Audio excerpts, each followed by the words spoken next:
First question. Captain Saunders, LAPD. First question is, has racial profiling or bias-based policing impacted law enforcement, and how do you deal with the community concerns on this issue? This is hard to follow with a bunch of chiefs that have all the big beautiful answers, but from my level, racial profiling has absolutely impacted the police department and all law enforcement across the nation. So as far as what I'm concerned about is for my folks, because I'm not the global chief, I am a commander of a division, so responsible for a geographic area. So the way that it impacts me and my folks is that it has brought the awareness to the police department about the community concerns and how they're perceived when they do their approaches or they approach anybody out in the community. That it's made the officers aware of what that person is thinking about us in a uniform. Another thing is that it's also made our officers more aware of constitutional rights, the search and seizure rules, laws of engagement, consensual encounters, detentions, and all the way to probable causes to arrest. It's gotten very, very specific, so know what you're doing when you're doing your job. And then the last part of that is to deal with the community concerns about policing as far as bias, perceptions of bias, is that when you do a stop or a consensual encounter or you make an arrest or detention, is that you explain why you're doing what you're doing.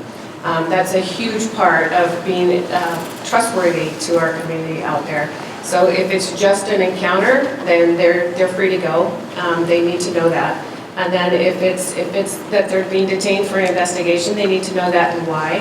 And explaining those reasons takes away the bias and now becomes reasonable to the person that you're talking to. They understand. And that's the difference between feeling like they're stopped for nothing or because of their color or because of what they're wearing. It has nothing to do with that. It has rather the tenets of a possible crime. So those are the reasons that those are the ways that it impacts me in my division. So as long as I keep my folks trained and we talk about that on a daily basis, about community policing, just having a conversation and explaining your actions, then we have a lot less complaints that way too. Thank you. Yes, I thought it was really good. One of the chiefs mentioned that the fact that we continue to reference bias-based policing and racial profiling continues to mean it's an important issue with the community, and that I think the phrase that was used, it creates opportunity to have dialogue with the community. One of the recommendations in the President's 21st Century Policing Report was that police officers needed to go out and do a better job at getting to know the community. And I think what needs to happen is we need to allow the community to get to know us a little bit better. My name tag has my first initial and my last name. It doesn't say a whole lot about me. And I was just at our academy today assisting in training in brand new recruits, and I think that if the public got a perspective of what our recruits look like, there's African Americans, there's Hispanics, there's Muslims, there's Christians, there's women. And I think that for them to get to see that, I think that would be reassuring to them, for them to get the opportunity to know us just a little bit better, to see how diverse our community is. Because in some cases, that classroom that I was looking at today was just as diverse as our communities are. And I think that sometimes we're afraid to shake somebody's hand in the field. We're afraid to say, my name is Jason. And I think that that's something that we need to implore upon our officers, is every opportunity, every contact, every communication that they have with somebody from the public might be the only time that they communicate with a police officer that day, that year, that couple of years. And that's something that needs to be pushed down to our line staff, and something that needs to be sold all the way down to them. We do a good job at training. We train our recruits, we do advanced officer training, we do perishable skills training on bias-based policing, but that's something that needs to get pushed down all the way down to the line staff, is the importance of allowing them to get to know us just a little bit better, to see that we probably have a lot more in common with them than they think we do. I wanted to take part of my 3 minutes to just say thanks for having myself and my colleagues here this morning to present, and specifically to make sure my boss is sitting in the front row. First, I don't think bias-based policing in my community was really on the department's radar because most of our community is white and most of our department is white. However, with the governor signing AB 953, it's now on our radar and we have a lot of work to do before we get there. One of the things that I think is going to be an issue for all law enforcement that is going to have to adhere to AB 953 is the data. And we're putting a lot on the officer in the field to estimate what the ethnicity is of everyone they come into contact with. Dare we ask if we're not sure or just don't know, we're just going to pencil that in. So basically what we're going to get is bad data in, which equates to bad data out. So I don't know what they're trying to do with 953, but I don't think it's going to be the answer to our... Where's Dave at? Dave, maybe later in the final, because I think Darren raises a great question. And remember when we were doing yours and working with it, we had to ask because we wouldn't know. Maybe at the end of our session you can address, estimating, because you sat on the advisory panel with the governor, so you know what was in their minds. And I'll just end it with what I think we just, in law enforcement to address this issue, we just need to show that law enforcement respects the dignity and rights of all. And I think as long as we're behind that simple message, that we can overcome the whole issue on racial and bias policing. Yes, so we hire from the human race, and as such, we are fallible, and we all carry with us an implicit bias. One of the things that we at Fullerton infuse into our training program is fair and impartial policing. So we're stepping away from the word racial profiling. We're stepping away from bias. So we are infusing fair and impartial policing into our briefings. Our command staff is completely invested in the terms of fair and impartial policing, and as such, we have had many of our officers attend train-the-trainer classes where, again, we go to briefings, we have these conversations with not only members of our department, but members of our community. And in opening up that conversation, we have found that the community is very welcoming to these concepts. We also have perishable skills training, which my colleague just referred to. So every few years, we have a series of trainings, again, which we are given an opportunity to infuse this fair and impartial policing into those perishable skills trainings as well. Having a diverse workforce, having a workforce that mirrors your community and your demographic is imperative. So at Fullerton, we are attempting to do all of those things and trying to bridge that gap and rebuilding some public trust with our community members. I come from a unique perspective. I've taught racial profiling across the state for the last 15 years and worked closely with Post on it. So I have a lot of experience interacting with officers. And there's three things I'd like to point out and that we are challenged with as we deal with this subject matter. First thing we point out to the officers is it's really hard to racially profile somebody you know. Doesn't mean it can't happen, but it's hard to do because you know them. The second thing is that as police officers, we are oftentimes accused of racial profiling, but the reality is, if you look at it from the agency's perspective, there's only two ways that you can definitively prove that racial profiling has happened. The first is that the officer admits it, and there's not very many instances where that happens. The second is that you read the officer's mind and you know what they're thinking. So if you can do one of those two things, then you can show that it is happening. Other than that, what we've turned to, and where the real challenge is statistics, a collection of statistics. And instead of necessarily answering that question, I just pose something to everybody in the audience. If you're a police supervisor and your officer over a month's time stops 100 people and 25 are white, 25 are black, 25 are Hispanic, and 25 are Asian, do you think you have a problem with racial profiling versus one of your officers who might stop 80% Hispanic, 10% black, and then 10% everybody else? A lot of people would say, oh, I want the one that's 25% across the board, but the reality is if your officer works in a neighborhood where 80% are Hispanic, then they're probably racially profiling if you've got 25% across the board because they had to seek people out to balance those books. It's a difficult topic. Westminster is a unique community that a large portion of our residents are Asian American for the most part, so it's unique. lead police that community. One of the things that we've been able to successfully, as far as outreach to the community, is engaging not only the schools, the churches, the mobile home parks, but also the media too. We have a very unique city in that a large portion of the Vietnamese media, would be print, news, radio, are kind of the little silent community for those that are familiar with the Westminster area. Over the years, we've been able to engage the media. So as a result, if there are times where there's community concerns that happen, there's issues that happen, we're able to kind of reach out to our partners relatively easily to kind of get the message out. And more often than not, we've been able to kind of fill in those gaps. And I think that a lot of times where we have issues in the community, where people have a perception of whether or not the policing is not done properly, having the media as a partner in some of these issues has allowed us to be a lot more transparent in what we do. That's been really helpful for us. The other thing that we've done recently too, over the past 5 years, all of our officers are responsible for having certain type of community contacts that they must meet within the communities.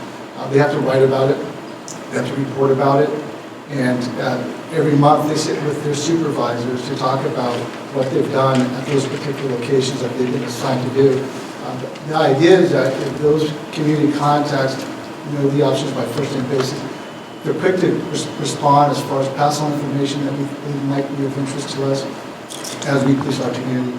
So the other aspect that we have with the bias-based policing beyond our policy too is that it requires our supervisor to kind of do follow-up cards in terms of just spot checking our officer performance out there. So our supervisor are required to just randomly call 3 or 4 different contacts throughout the month, just to ask the citizen how the service was. Obviously, more often than not, those responses have been positive. And on the few occasions that hasn't been, we typically follow up with that citizen to try to address their concern. And it's been really productive for us in terms of that, to keep meeting engagement and stuff.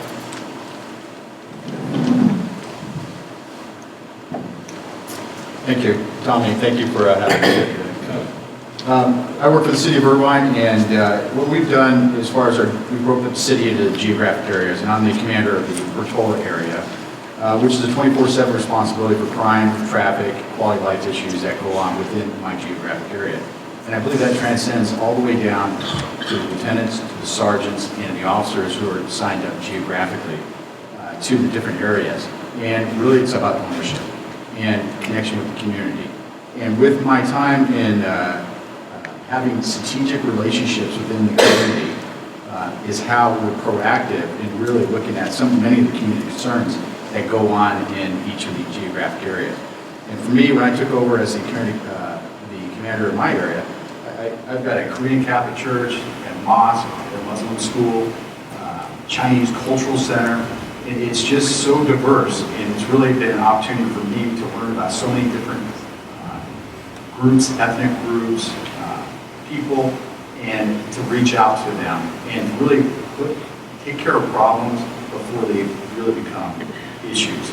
And one of those areas is with our Muslims. We've reached out to them. We've had training with at the Muslim, at the mosque. And just this month, we're going to be having our command staff meeting at the mosque. We're meeting the new imam there, and to have those strategic relationships there.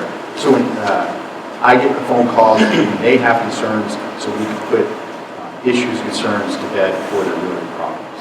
And again, just the Chinese Cultural Center, we were at our block training. Every year we go through a series of block training. We had a 4-hour or 2-hour block with the Chinese Cultural Center. Our chief talked about it earlier. But that is part of our ongoing culture, learning different communities and learning about them and just keeping that dialogue alive with us in the community.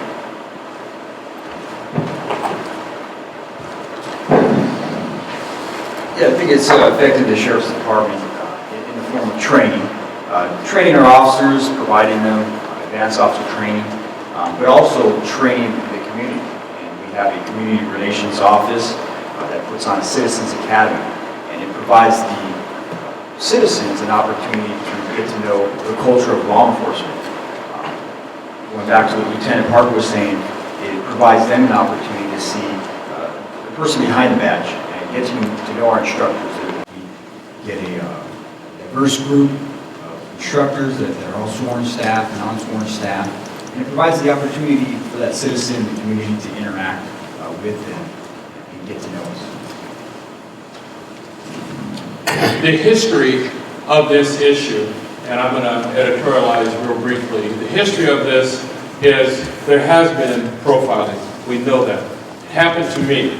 I knew. I'm working on a beat car in an unnamed city, in an unnamed county, and I'd been a cop for 5 years, and all of a sudden a radio code comes across the radio, says, I'm going to be making a Charlie stop. And I pulled my unit over and I looked in the code book and I'm looking for a Charlie stop. And it wasn't in my code book. So I ended up driving by and the sergeant told me not to stop until 10-8. I later found out that a Charlie stop meant they were stopping an African American. And I heard that in more than one agency and it confused me. So I have to compliment everybody here, both panels. I have to give you such praise because as the audience can hear, that isn't even in their vocabulary, but it has been in my time, in my 32 years in policing in California, that has happened. And there are many, I can give several other examples of stuff that happened at the station to me as a police officer. So hearing command staff, hearing the chief staff, we've made progress in America, and we all need to be proud, and I know I'm proud to be part of a profession that we're seeing the evolution, and you heard the evolution in the responses to that question. Community-oriented policing. I like the response, satisfactory. Who made that comment? Charlie, was that you? One of the chiefs made a comment that says, well, yeah, we've satisfactorily done it, but we need to do more. Gina?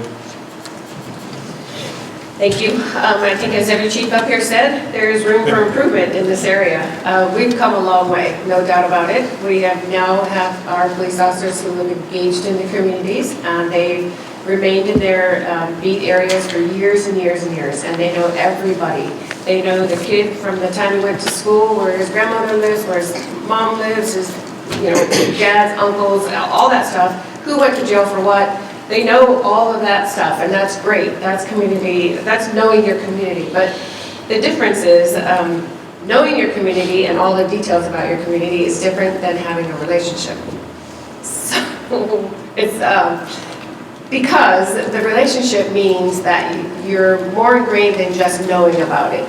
You're more involved with providing resources, giving some perspective to some other family members, maybe the uncle who's drunk all the time being around the kids or something like that. It's getting more engaged. It's more of a relationship. So I think the next step in community-oriented policing is to actually get involved with our people to the point where we are the mentors of society in a lot of ways, and I think that we need to start imparting some of that. We have very young parents out there who don't know, the right way to behave in front of some of their kids sometimes. The cursing can stop in front of the kids.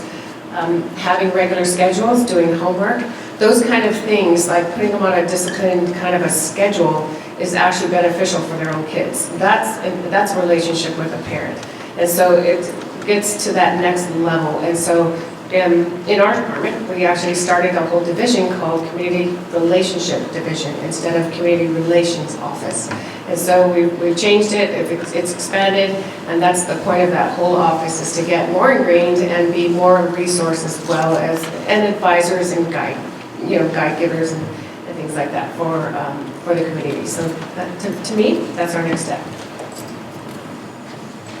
To continue with what was mentioned about relationships with the community, that a level that we've arrived at with the Sheriff's Department just in the last couple of years, and Chief Barton's mentioned this, that we are created a number of councils. One is a diversity council that ranges from all different types of ethnicities to different faiths. As we have an interfaith council, we have an LGBTQ partnership, and we saw this come together in a really interesting way just last month.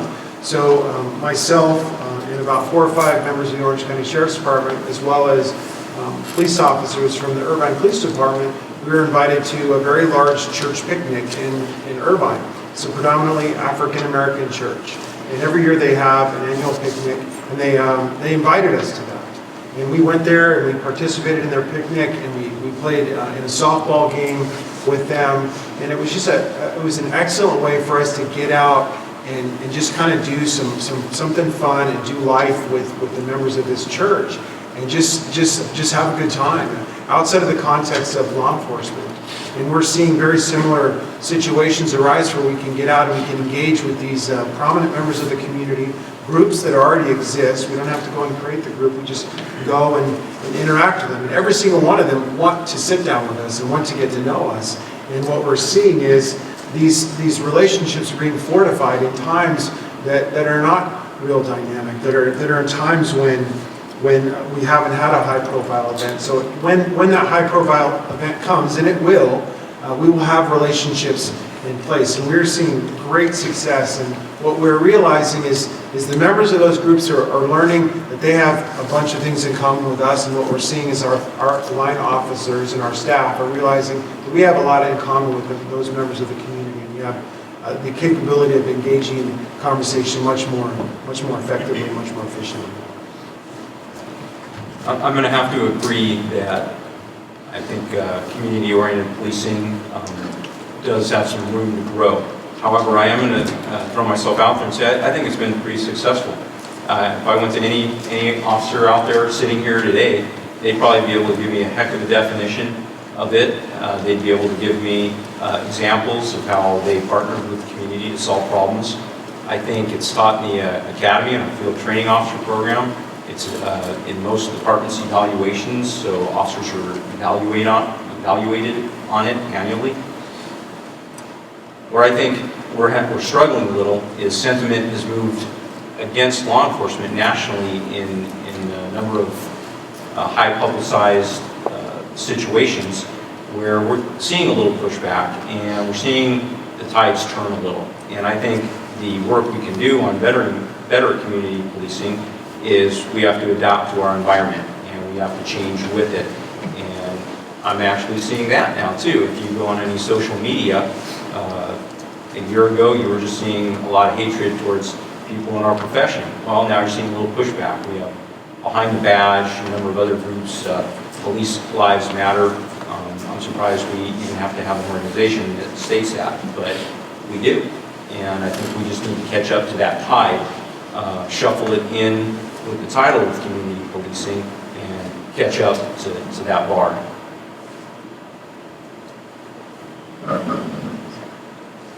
So in order to partner with the public, we need to be involved and we need to be visible. And some of the ways that Fullerton is currently accomplishing that mission is we are investing in our youth, much like many of the chiefs spoke about, is making that investment early and then following through with that investment. We have many of our officers who are partnered with different nonprofits. Locally, we have OC United, we have Love Fullerton. That was a citywide effort to beautify our city. Our chief had incredible vision and forethought about 2 years ago, and he created this event in order to have our department work in conjunction with members of the community to better our community. So the first year we had about 1,200 people. This year I'm proud to say that we had almost 3,200 people that showed up to volunteer their time to work in conjunction with officers from our agency to make our community a better place to be. We have partnered with several nonprofits. One of the chiefs mentioned the availability of services to reach your community. Fullerton is one of the cities in the county that has recently partnered with Orange County Mental Health. And we have a clinician ride with us 6 of the 7 days a week in order to provide immediate on-site crisis intervention for those that are suffering.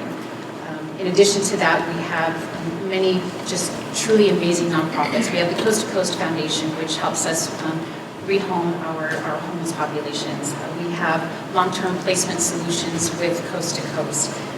We have, again, I mentioned Love Fullerton, we have Teen Kids, and we have many, many other wonderful organizations that help us get out, be visible, and be invested with our community.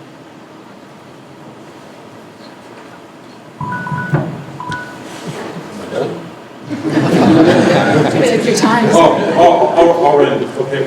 Oh, okay. Go ahead. I just want to touch real briefly. I appreciate Chief Yokoyama saying that we've just barely scratched the surface or that we're satisfactory, because that really is. I was recently at a training that involved many of my peers at a national level, and the question was posed, how do we engage the community more? And after some getting together, they came up and presented a presentation on community engagement, and it started with them saying, we need to bring the community to our station, we need to educate them on what we can do and why we can't do some of the things they want us to do. I nearly fell out of my chair as I was listening to this, and it took all of my restraint not to just engage immediately as they were saying it. And I think that's where part of the problem lies as on a national level with law enforcement, is that we are very quick to equate community-oriented policing with educating the community. And my challenge to my folks is that how often do we let the community educate us on what our needs are? And we miss many opportunities to listen instead of doing the talking, and it goes right into the partnerships that we talk about. We say that we have partnerships, but partnerships include trust, and most of our partnerships is the community coming to us to solve their problems. So that trust has to go both ways, and if we're not allowing them to take the initiative to solve their problems and being a partner at the table, then our paradigm is really off. And the last thing I challenge the officers that I talk with and I work with and I challenge myself is one of the core values that law enforcement holds is that of integrity. We hear that all the time, and I think we sell ourselves short when we talk about integrity. And the common answer you hear for what integrity is doing the right thing when nobody's looking. But if you think about the root word of integrity is integrate, and how many of us are the same person at work that we are at home versus when we're at church versus when we're wherever we go. And I think too much of law enforcement isolates or silos themselves in a place where they're a certain person at work and then there's somebody else elsewhere. And I think the trust needs to be built by integrating and having enough trust and integrity to bring those core concepts together and let them see the whole person standing in front of them.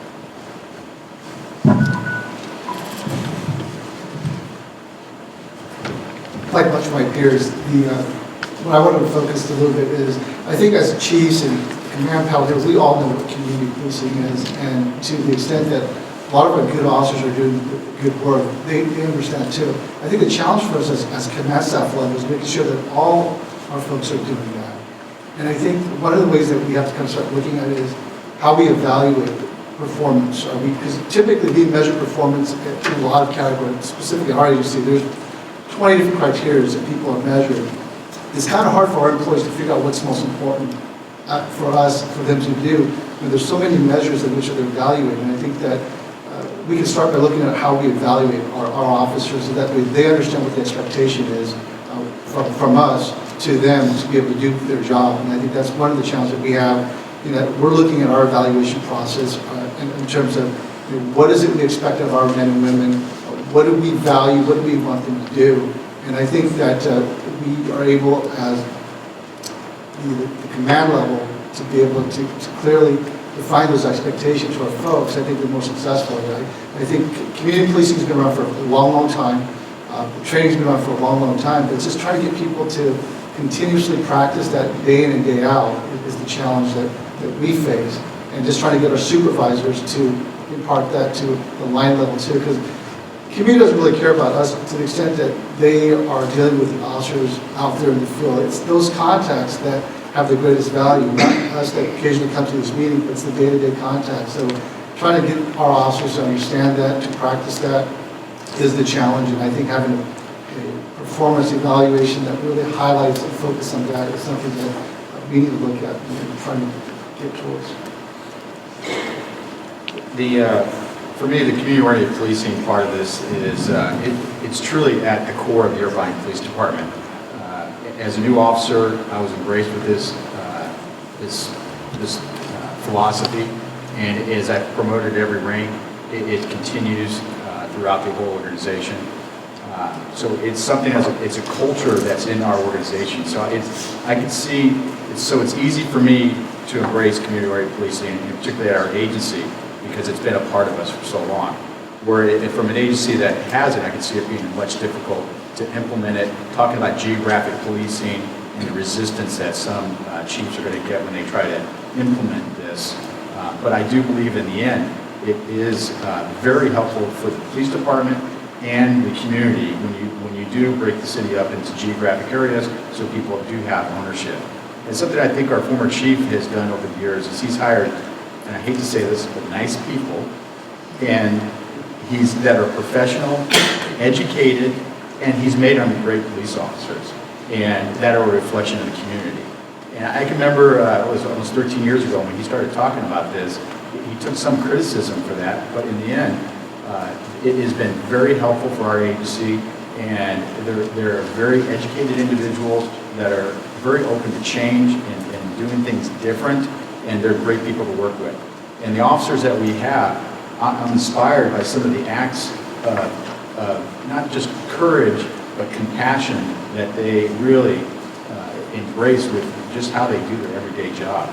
And it's just a couple of examples of that. We have a Shop with the Cop program that we started a few years ago, where we deal with one of our shelters for abused women and their children out there. So a lot of times the last encounter that a lot of these women or family or children had was, say, their dad getting arrested for domestic violence.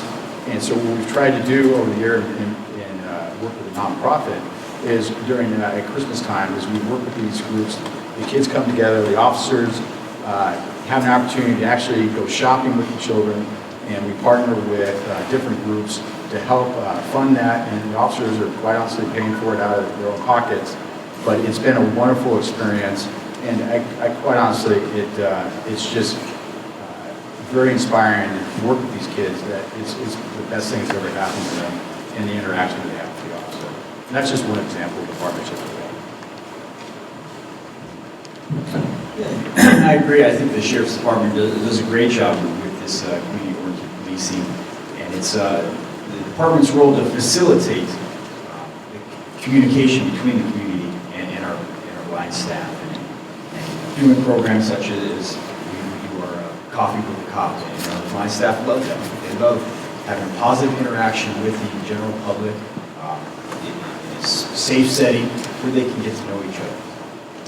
They also our department does a great job opening that line of communication between the community and our officers or deputies in the form of, we simplified, made it real easy, and upgraded our accommodation and complaint system recently. And what we saw with that was for every one complaint we had against one of our deputies, we had 7 positive accommodations. And it's good to facilitate that and get that back to our deputies so that they see that they're doing a good job, because believe it or not, they enjoy feedback.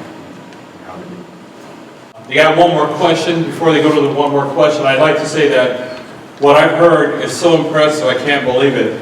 What I ended up doing, and I think it was Chief Solano I told about this 2 years ago, is in my city, I followed Irvine's model because I liked it, and I separated the city into geographical beat areas. I assigned officers to make contacts with all the businesses and all the residents, and some of you could just imagine the reception I got from my officers when I wanted them to do that, because, yeah, you're right, they shook their head.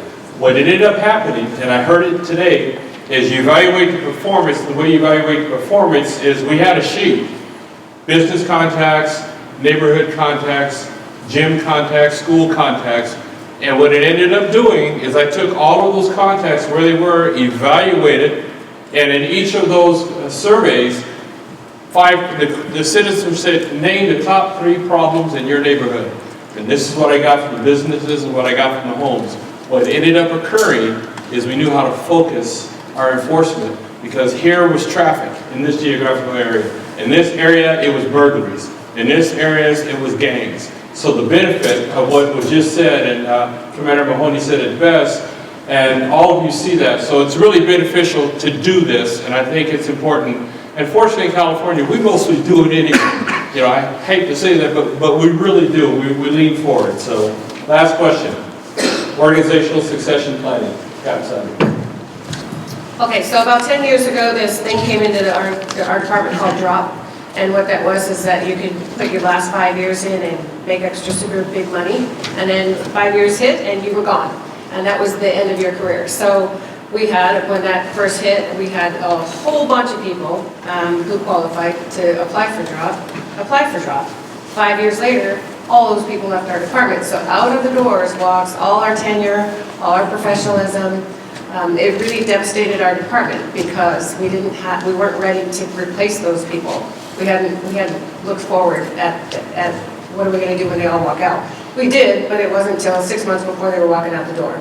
So that was the biggest lesson learned was when that happened is that we have to prepare our people to replace the tenure that walked out the door.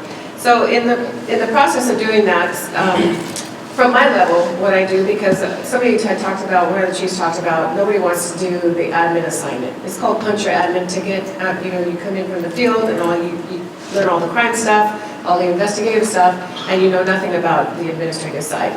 So in preparation for a walkout, because drop continues to go, but people aren't just starting at day one. It now fluctuates with when they came on the job, and so it's a lot less of a major walkout. But nonetheless, we lost a whole bunch of tenure. They created a system called Bounce, where we had those people able to come back for 1 year, and that was to train the people who would replace them how to do the job. So that was, kind of an embarrassment, actually. So to prepare for that, I had to come out of the field and punch my admin ticket along the way. I didn't want to do that either. But the importance of that is that now, with me being a 6-year captain, and I'm one of the top 5 ranking captains on my job. 20 years ago, I would still be getting coffee from my colleagues. So today, it's kind of interesting that I'm the one who's supposed to know how things are supposed to work. And that's kind of a scary position for me to be in, and I'm glad that I punched those admin tickets when I did, because I got to learn from the people who are no longer around about how to do it and how it's done right. And so to carry on that professionalism in the department, what I do in my position now is as a sergeant and as a lieutenant. I have 6 lieutenants and 16 sergeants, and they don't get an option of whether or not they're going to punch the admin ticket, because I make them punch their admin ticket in my job, in my division, because it's super important. I make the lieutenants write adjudication letters. I make them do investigations for complaints. Sergeants do investigations for complaints. They do use of force investigations. They do community interviews on quality service audits, and they write everything up. And the reason for writing is because on our job, we never really tested for who can write and who can't. And so it comes across very non-credible when your writing is horrible in the court of law. So to get rid of that embarrassment, I think it's very important that we train our people in the admin skills, even if they don't want to do the admin tickets, so that they at least know and can carry it forward. Thank you. I think it's just important that we point out in LAPD, you get punched, dropped, or bounced. Everybody caught that. It's older to use bad words to make us all look better, but we make it easy for us. Chief Barnes made a reference, and the question was, what is the importance of planning, organizational strategies, and succession planning? Chief Barnes referenced a figure that we have 61 lieutenants on our department, and 42 of them have less than 2 years. Within the next 6 months, we'll promote another 10 lieutenants. I'll give you another figure. We have 25 people from the rank of captain up to sheriff. And I would estimate in the next 4 years of those 25, more than 20 will be gone. Now, to this sort of young lieutenant, that can be a good thing. But it's also something that is potentially a problem. With the opening of the intake release center in the mid-'80s and us hiring a large amount of people, all those people are the storage of a great amount of institutional knowledge, and we're starting to see them leave. So 2 things that we've created in the last couple of years. First of all, Chief Solano referenced the importance of a formal mentoring program. We have that. It's just in its beginning phases over the last few years, and we're getting better at that. And Chief Barnes also mentioned that this is one of our strategic initiatives that we visit every year. We've identified the importance of creating a pathway for our young deputy sheriffs to help them identify something that they'd like to do in the future and hand them somewhat of a guidebook on how they can accomplish that objectives. On the informal side of things, for somebody like myself, I think the importance is, as me as a first-line manager for the Sheriff's Department, is we have a responsibility to reach much deeper in the organization to those newer deputy sheriffs. You're going to hear from one of our young deputies over there, Laurel Yoshimoto, and she refers to herself as just a jail deputy right now, just a deputy 1. Well, I have to convince Laurel that she's going to make an awesome captain one day. And I have to encourage her to see that picture down the road. I have to tell her, she wants to fly a helicopter, she can fly a helicopter. She wants to be on the SWAT team, she can be on the SWAT team. And you know, I'm a movie buff. There's a great movie with Will Smith, and I'm such a great movie buff, I forgot the title of the movie. But there's this moment between, the Pursuit of Happiness, thank you, this moment between him and his son where he tells his son, he says, don't let anybody tell you you can't do anything. And we have to look into those young deputies' eyes, those young officers' eyes, and tell them, you're not just a deputy one in the jail, you're going to make a great captain one day. And I think that that makes them feel good, that's empowering to them. And they need to see that, because she will make a good captain one day. And it's going to be up to that younger generation to see that, and that's for us to help them see that.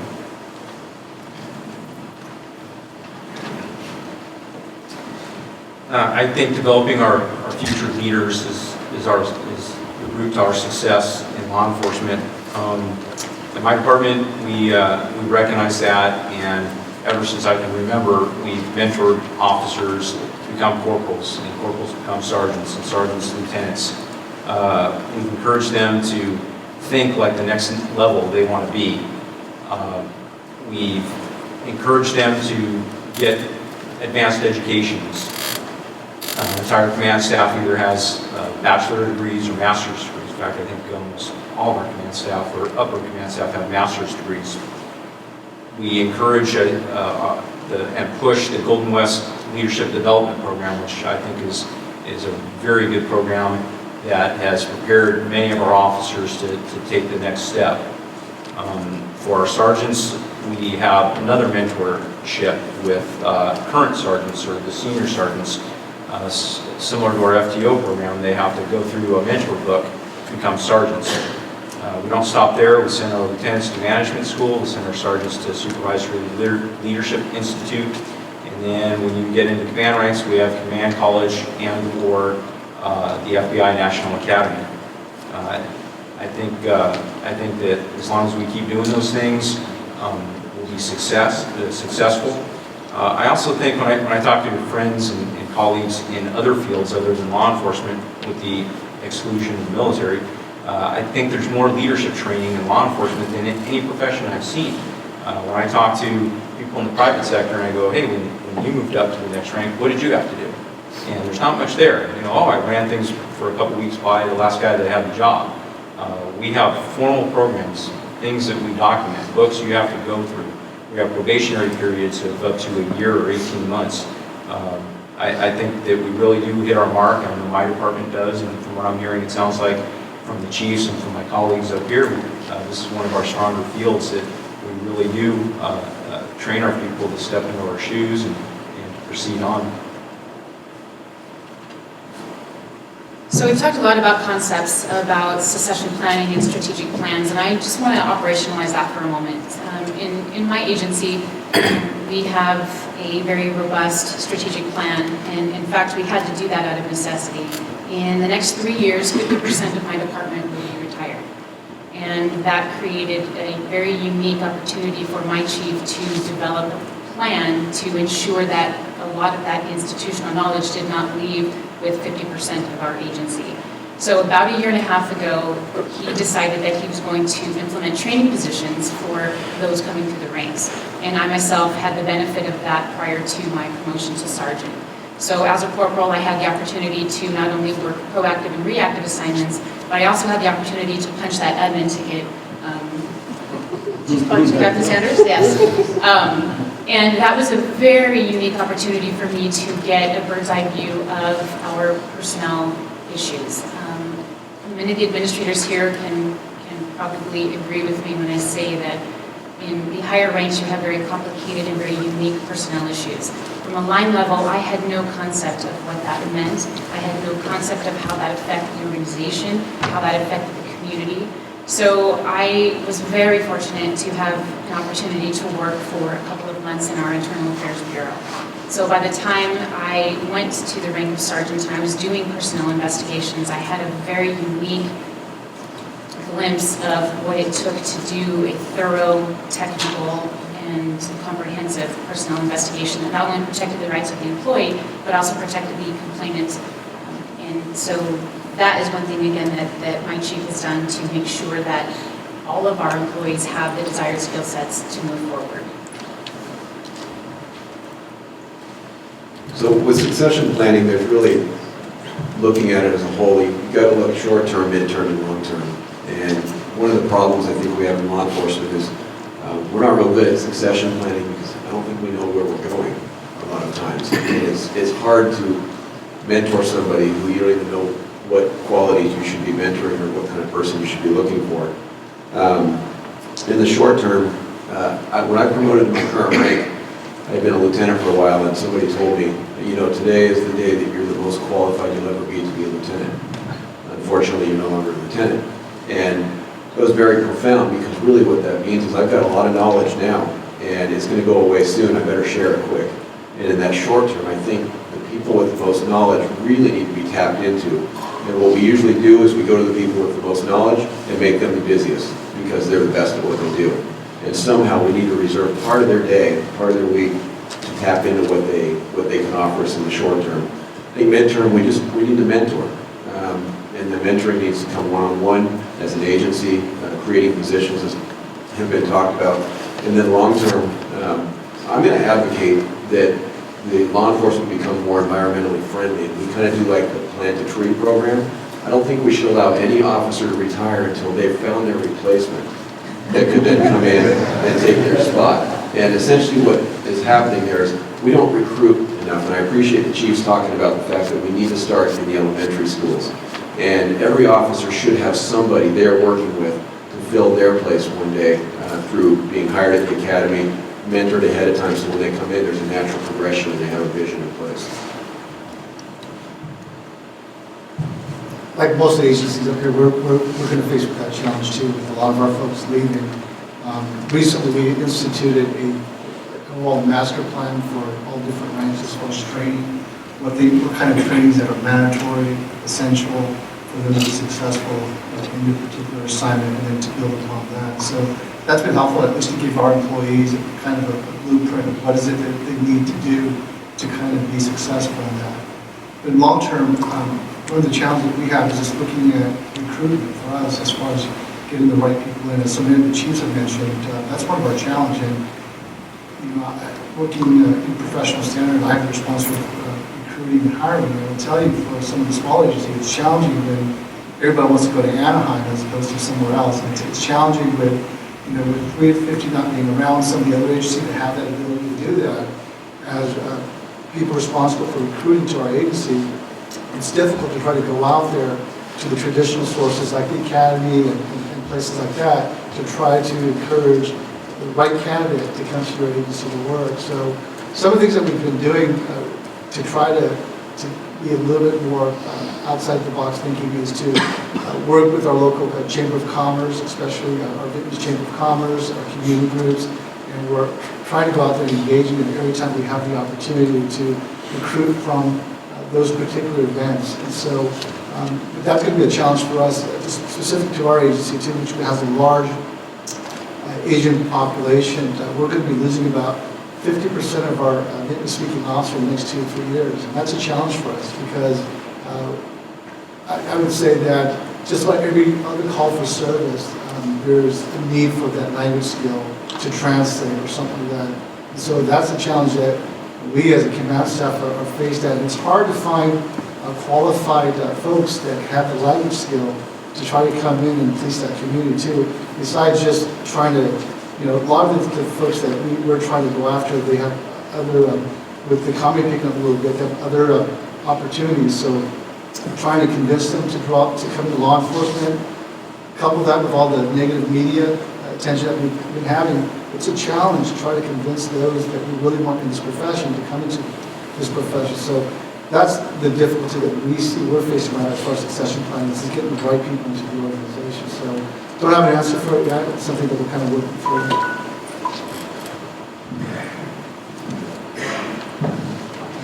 Continue to talk about the community connection. We still actually have a DARE program with the Irvine Police Department. And not only that, we have a middle school program where we reach all middle schools and our school resource officers assigned at every individual high school. And I can tell you when you have an opportunity to be on orals, I can't tell you how many times I've been in an oral panel where the person is sitting in front of us because of their dear officer and the connection they made in elementary school. And they want to be a police officer because of that connection within our own community in that educational environment. And it has just been a phenomenal program. We have the support of our council and our community to have, and the school districts to have the access to the schools, which has just been wonderful for us. The other thing I want to talk about with this question is career development. And I think a turning point for our agency was 15 years ago, roughly, when we started assessment centers. And we went from the traditional process of having an interview with a panel, some of it outside, inside, but it was just more of an interview, to actually breaking up with having an assessment center which involved assessing the core,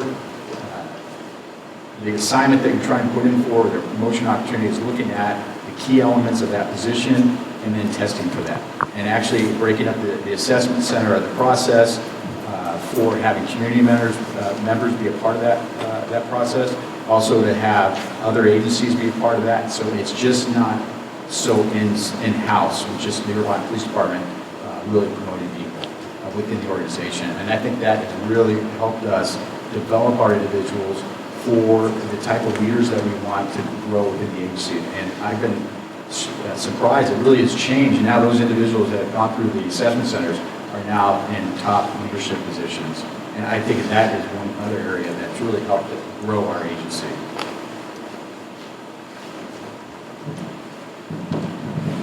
So Chief Barnes, Lieutenant Park have provided you with some numbers here on our succession planning, so I'll give you one more with the Sheriff's Department. Since October 2010, 193 deputy sheriffs have been promoted to the rank of sergeant.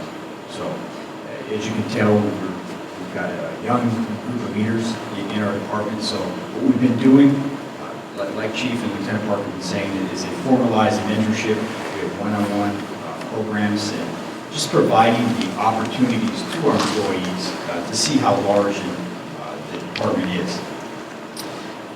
We allow our sergeants to go to executive command staff meetings to listen and see what is being discussed. We allow our sergeants to go to command staff retreats, again, just to be a listener and observe, see what the future holds for the department. And I think going back to it, as we can listen today on how this is impacting every agency, is just being a listener and working and networking with the other agencies to see what's working and what's not working in their department. I think what's really, really important is the mentoring that's been discussed up here. Start the recruiting young. I remember sitting at the lunch tables at Santa Ana Valley High School, and a Santa Ana police officer came up to me because he noticed I wasn't getting arrested like a lot of my schoolmates were, and he says, "Why don't you get into law enforcement?" You know, because this is back when it was pretty rough in Orange County, especially in Santa Ana. And I said, okay. From that one conversation as a sophomore in high school, I became a police officer. That was so out of line and out of sync, and some of the problems I know some of you may have is when you go to certain communities and you recruit, they're going to look at you and go, "Why are you here recruiting me?" And then the response has been said by everybody here, because you care about the future, you care about the profession, and that's why you're there recruiting. So I couldn't concur more for that, because that's the way it's done. And I think it's just critical. And what I've heard from the panel has been excellent. Is everybody getting a flavor for how the different levels are viewing and seeing it? And I hope it's beneficial, especially for the officers that are out there, to do that. Let me excuse the panel for their outstanding input. This has been a presentation of the School of Criminal Justice and Law Enforcement at California Southern University.